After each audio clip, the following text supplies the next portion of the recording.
지금으로부터 20년 전인 2003년 경남 양산에선 때 아닌 도롱뇽 논쟁이 불거집니다.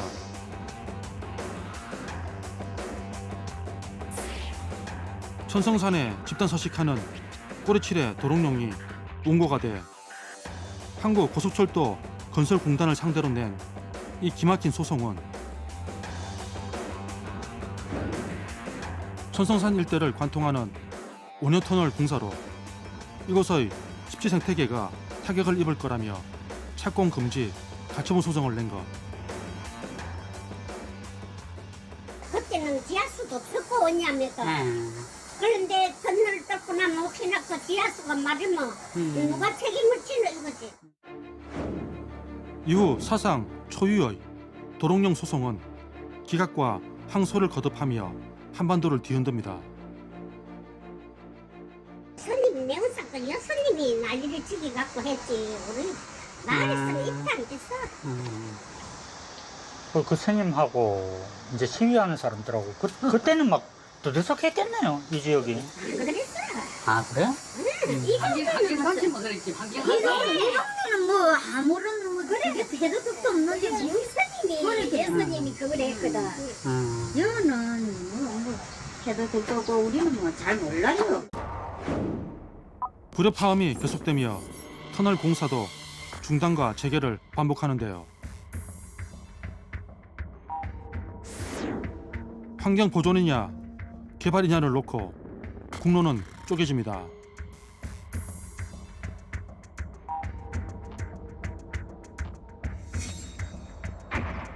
몇 년 후 이번에는 미국산 소고기가 나라를 뒤흔듭니다. 정부는 지난 4월 18일 미국과 미국산 쇠고기 수입 이행 조건 개정에 합의하였습니다. 이후 미국 소들이 힘없이 쓰러지는 장면을 담은 한 방송사의 프로그램이 방송되며 미국산 쇠고기에 대한 공포가 확산되기 시작합니다. 걱정은 다 하죠. 될 수 있으면 안 먹으려고 하죠. 솔직히 지금 육류 먹기가 좀 조심스럽고 좀 무서워요. 당시 인터넷에선 미국산 소는 공기로도 전염되는 광우병을 가지고 있으며 30개월 이상 된 소고기 수입으로 인간 광우병이 창궐할 것이라는 자극적인 내용들이 유포됐는데요. 상당수가 과학적 근거 없는 가짜 뉴스였습니다. 허나 공포에 질린 대중들에게 정부의 설명은 들리지 않았습니다.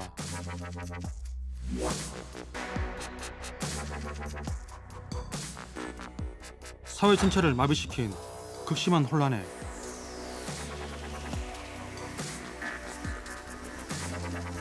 당시 출범 초기였던 이명박 정부는 국정 추진 동력의 상당 부분을 잃게 됩니다. 정부가 국민들께 충분한 이해를 구하고 의견을 수렴하는 노력이 부족했습니다. 다시 얼마간의 시간이 흐른 후 또 한 번의 혹독한 시련이 찾아옵니다. 제발 우리 국민의 평화로운 삶을 2016년 당시 한미 당국은 북한 핵미사일 방어를 위해 성주에 고고도 미사일 방어 체계 사드를 배치하기로 하는데요. 이후 평화롭던 마을은 시위꾼들과 언론으로 몸살을 앓아야 했습니다. 그런데 시위 현장에 보면 굉장히 젊은 사람들이 많이 와요. 성주 군민이라고 시위를 하는데 제가 봤을 때는 성주 군민들이 그렇게 젊은 사람이 없습니다. 그래서 여기서 나오는 얘기들은 전문 시위꾼들이 와서 그런 괴담을 하고 시위를 하는 게 아닌가 생각이 들고요. 이번에도 어김없이 인터넷을 중심으로 각종 주장이 난무하기 시작합니다. 중국 공격용인가? 거짓이다. 사드 레이더로 중국 서부 미사일 기지까지는 탐지가 불가능하다. 한국이 아닌 미국 본토를 방어하기 위한 것이다. 거짓이다. 중국과 북한이 미국으로 ICBM을 쏘면은 한국 상공은 통과하지 않는다라고 지금 나와 있고, 매체를 통해 사드 전자파가 참외를 썩게 한다. 성주 참외가 전자레인지 참외가 될 것이다 같은 괴담이 확대 생산되며 참외 농가의 타격은 컸습니다. 국가 안위를 지켜야 하는 절박한 마음만은 여러분께서 받아주시기를 부탁드립니다. 갈등은 설명회를 위해 송주군을 찾은 황교안 전 총리를 에워싸고 항의를 쏟아내며 절정에 달합니다.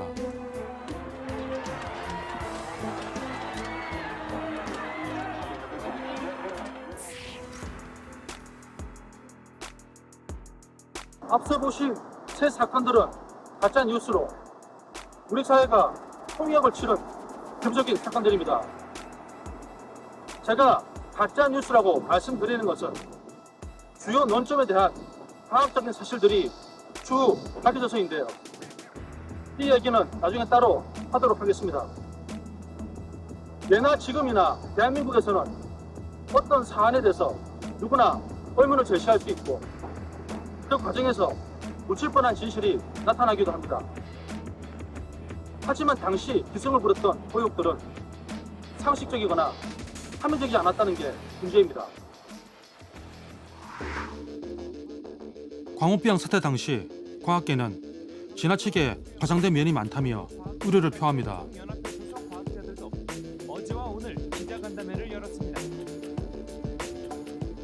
당시 의사협회 연구위원이던 양규화 박사는 용기 있게 팩트를 말한 몇 안 되는 전문가 중 한 명입니다.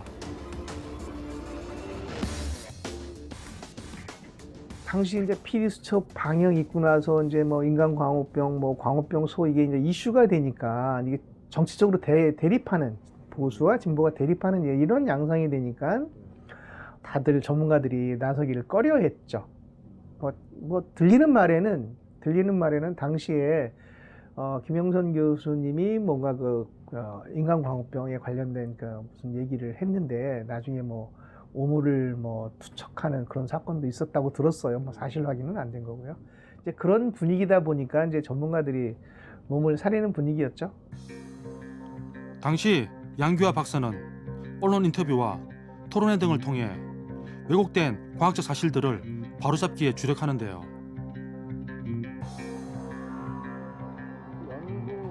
참고인으로 출석한 청문회에서도 전문가로서 진실을 알립니다. VCJD가 100% MM형에서 나타난다. 그렇다면 94%의 MM형을 가진 한국인은 더욱이 100% VCJD에 걸린다 하는 이런 논거를 가지고 있는 것 같습니다. 하지만 어떤 유전자형이 질환을 유발하는 데 있어서 단일 유전 요인이 질환을 결정하는 건 아닙니다.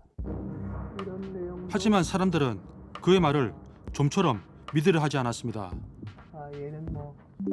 광우병 공포의 오류를 밝힌 개인 블로그는 악성 댓글로 도배되다시피 합니다. 여기 이런 내용도 있어요. 이 노인들 전에도 이상한 글 올려 욕먹더니 나이 먹고 왜 조용히 안 살고 욕 먹으며 살기를 바랄까? 이런. 그러니까 수구 꼴통이나 독재자의 라는 소리일 텐데 곱게 늙으쇼 영감님. 제일 겁났던 거는 댓글은 괜찮았어요. 댓글은 괜찮았는데 제 핸드폰에 문자로 너 왜 그렇게 사니? 엎친 데 덮친 격으로 직장 내에서도 어려운 상황에 직면했습니다.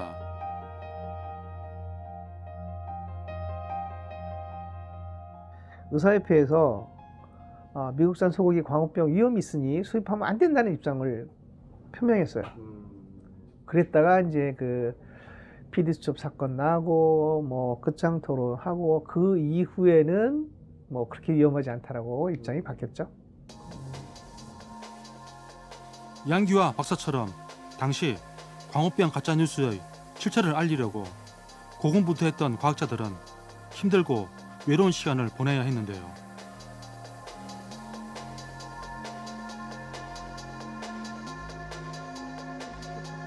전문가들은 당시 과학적 근거가 먹혀들지 않았던 이유로 일부 언론의 선정적인 보도 그리고 정부의 소극적인 대처를 꼽습니다. 사실은 이제 그때 당시 제가 그 정부 쪽에 뭐 이런 제안을 했었어요. 국민들을 안심을 시켜야 된다. 그러기 위해서는 광우병과 인간광우병의 본질이 뭔지, 얼마나 위험한지 이런 내용을 가지고 설명회를 하자. 그런데 양심 고백에 따르면 당시 시위를 주도했던 이들도 위험이 과장됐다는 것을 이미 알고 있었다고 합니다. 탄핵을 받고 있었는데 3개월 만에.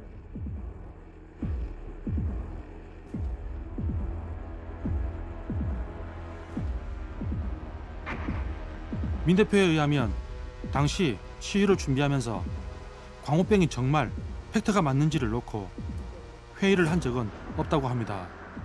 그 양자 모두 진보연대 참여연대가 골간입니다. 광우병 이슈는 그러니까 과학기술 이슈는 그러니까 시민단체가 할 수 있는 영역이 거의 아닙니다. 그러니까 시민단체는 조직과 투쟁 위주의 되기 때문에 특히 이제 그거에 전문적인 발언을 할 수 있는 의대 교수들이나 이런 사람들이 거의 발언하지 않는 상태였기 때문에 그런 문제를 그러니까 다룰 수 있는 상황 자체가 아예 아닌 거고 오히려 이제 그런 괴담 같은 거는 일반 대중 속에서 막 퍼졌는데 이거를 검증해서 그거를 하지 못하도록 해야 되잖아요.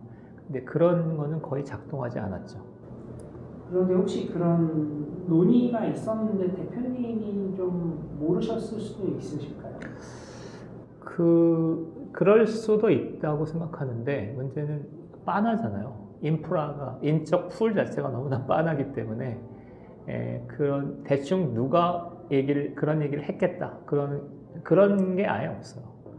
그렇기 때문에 제가 모르는 가운데 그런 논의가 있다라고 보이지는 않습니다. 그러니까 한국 사회를 뒤흔들어 놓은 시위를 벌이면서 주요 논점들에 대해선 적극적으로 사실 확인을 하지 않았다는 겁니다.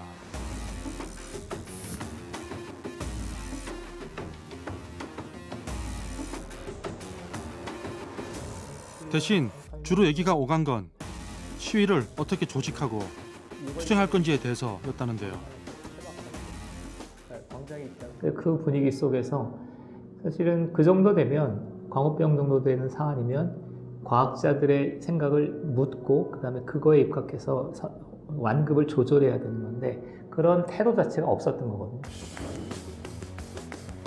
하지만 이에 대해 반박도 적지 않습니다.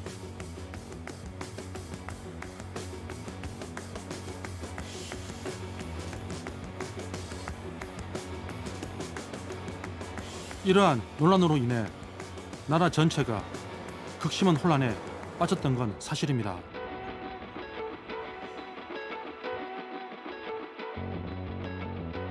이로 인해 우리 사회는 막대한 사회적 비용을 치러야 했습니다.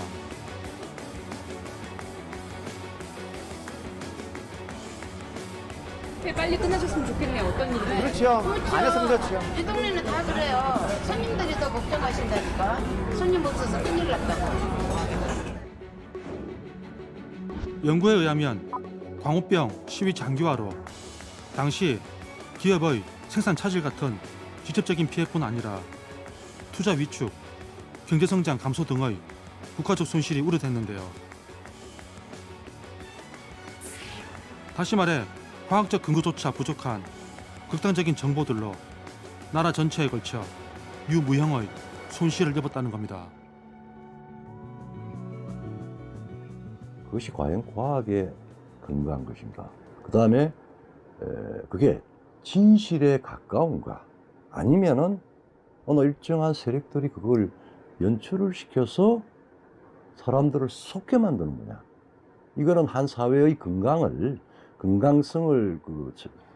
가늠하는 중요한 척도이기도 하고 분명히 그런 차원에서 가짜 뉴스가 유포가 되고 그것이 집단적 사회 행동으로 나타나고 최종적으로는 이 투표라든지 혹은 정치적 갈등, 그 다음에 마지막으로 우리가 훨씬 더 과학적이고 발전적인 정치적인 국민의 의사를 결집을 시킬 그런 요소를 다 있게 만듦으로써 그 코스트는 막대하다고 볼 수가 있습니다.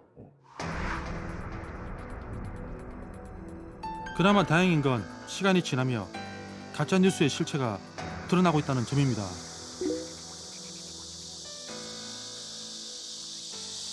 천성산 터널 공사로 인해서 이곳 습지가 파괴된다, 도롱뇽 서식지가 사라진다, 이런 말들이 많았는데요. 지금 좀 어떤가요? 지금은 아무 문제 없습니다. 한번 가보시면 아시겠지만은 그 당시에 없었던 도롱뇽이라든가 식물들도 지금 현재는 잘 자라고 있습니다. 이날 찾은 화엄 늪은 KTX가 하루 82차례 지나는 천성산 어느 터널 위쪽에 자리 잡고 있는데요. 터널 공사로 습지 생태계가 변할 것이라던 우려와 달리 예전 모습을 고스란히 간직하고 있었습니다.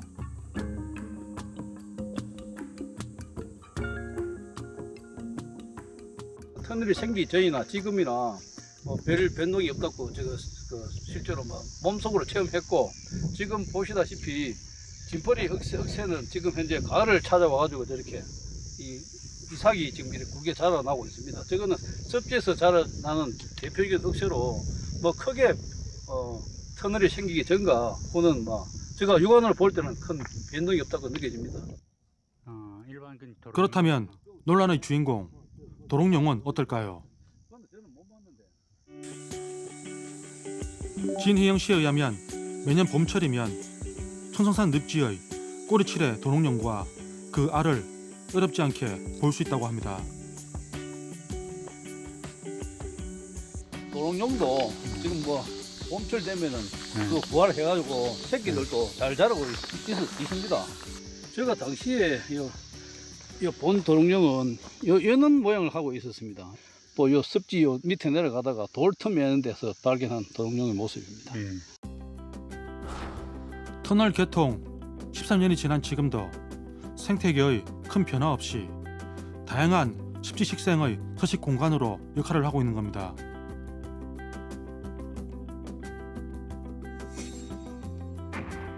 광우병 사태 역시 상당한 시일이 지난 후이긴 하나 발단이 된 보도가 허위 사실임이 확인된 바 있습니다.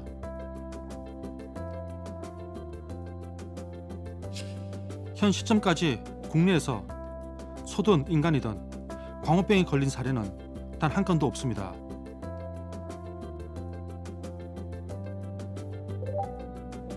광우병 논란을 겪은 지 15년. 실제 위험에 비해 당시 공포가 과하게 부풀려졌었다는 쪽으로 결론이 나고 있는 겁니다.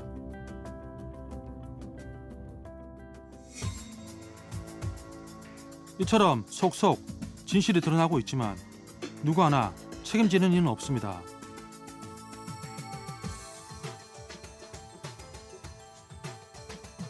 올해 6월 공개된 사드 환경영향평가 결과에 따르면 모든 항목에서 문제가 없었으며 특히 전자파는 측정 최대값이 기준치의 0.2% 수준인 것으로 나타났습니다.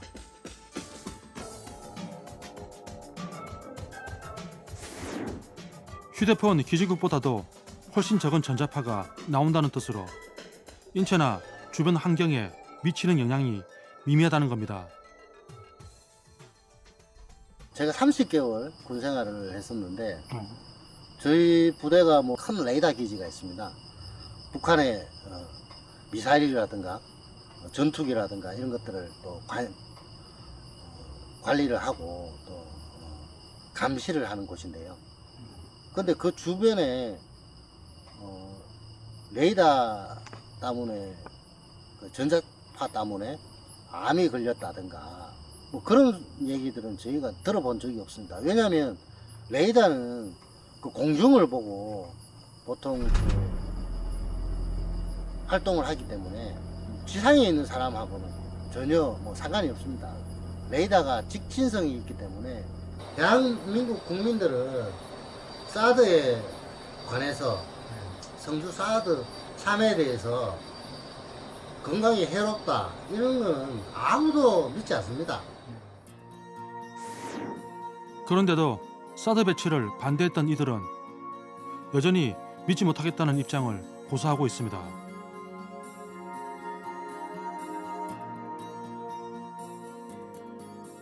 자꾸 유언비어나 가짜뉴스를 생산한다면 그 사람들은 저는 수사를 해야 된다고 생각하고요. 그래야 또 다른 그런 괴담이 안 나온다고 생각하거든요. 그리고 근거 없는 정보로 국력을 소진하고 사회적 비용을 치르는 악습은 지금도 진행 중입니다.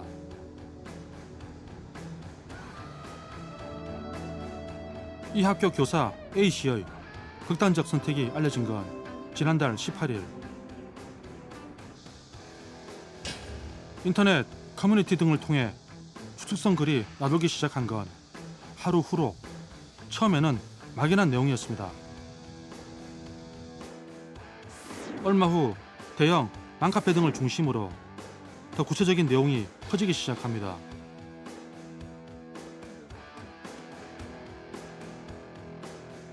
이후 누리꾼들에 의해 진상 학부모 찾기가 벌어졌고 특정 정치인의 실명과 거주지가 거론되는데요.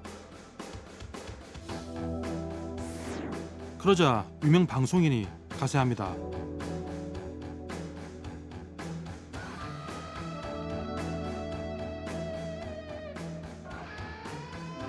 이후 온라인에서는 서초구에 거주하는 한모 의원의 실명과 함께 그의 손녀가 이번 사건에 연루되었다는 내용이 퍼지기 시작합니다.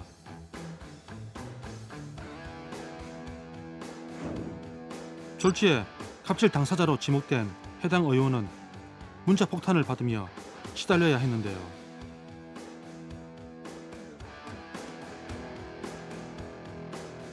논란이 계속되자 반박 입장문까지 냈지만 이미 명예는 시주된 후였습니다. 실제 정치인 가족이 해당 학급에는 없는 것으로 추정하고 있습니다. 우리 사회에 혼란과 갈등을 일으키는 가짜 뉴스가 얼마나 무책임하게 만들어지고 확산되는지를 보여주는 사례입니다. 최근에도 여전히 가짜 뉴스들은 되풀이되고 있습니다. 네. 도대체 왜 자꾸 반복이 될까요? 진실에 대한 존중, 그 다음에 선한 습속에 대한 서로 간의 존중, 뭐 이런 등등 좋은 가치 부분이 사상이 되어버리고 아주 극단적인 경쟁, 그리고 그 경쟁에 언론이 특정 이익 집단이 외부에서 개입을 해서 언론인이 그 대리인을 맞는 그런 사태까지 일어났고. 어쨌든 효과가 있기 때문에 유혹을 떨치지 못하는 것도 가짜 뉴스가 되풀이되는 이유입니다. 네. 여기는 일본산은 안 들어오는 거죠? 예, 예. 그게 좀 많이 우려돼요, 요새는. 예. 과학과 상식에서 보면 너무나 명백한 후쿠시마 원전 오염수 관련 가짜 뉴스가 지금도 계속 유포되고 있습니다.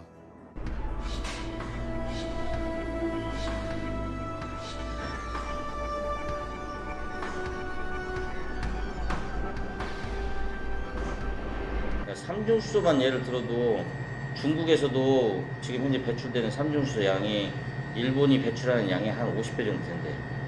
그 다음에 캐나다도 마찬가지고 그 기준에 맞춰서 하기 때문에 문제 삼지를 못하는 거죠. 그러니까 일본도 그 기준을 맞추겠다고 하는 건데 일본만 문제를 삼는 거예요. 그것은 국민들이 가지고 있는 반일 감정과 방사능에 대한 두려움을 활용해서. 전문가들은 공적 의사소통이 왜곡되는 현재의 상황을 우려하면서도 이전처럼 과도한 공포에 천동되지 않을 것으로 보고 있습니다. 옛날에는 정말 08년도에는 좀 무서웠어요. 그러니까 자발적 대중이 너무 감당하기 어려운 주장들을 해대면서 막 거리로 진출하는 게 감당하기 어려운데 지금은 과학자들이 딱 발언을 하면서 그래도 다수 대중이 딱 절제를 하기 때문에 후쿠시마 오염수 문제가 어느 정도 이상으로 확산되진 않거든요. 이건 한국 사회가 그런 면에서는 굉장히 성숙했다고 생각합니다. 그리고 최근 정부 산하 가짜뉴스 전담 기관의 기능이 강화되고 있는 점도 고무적입니다.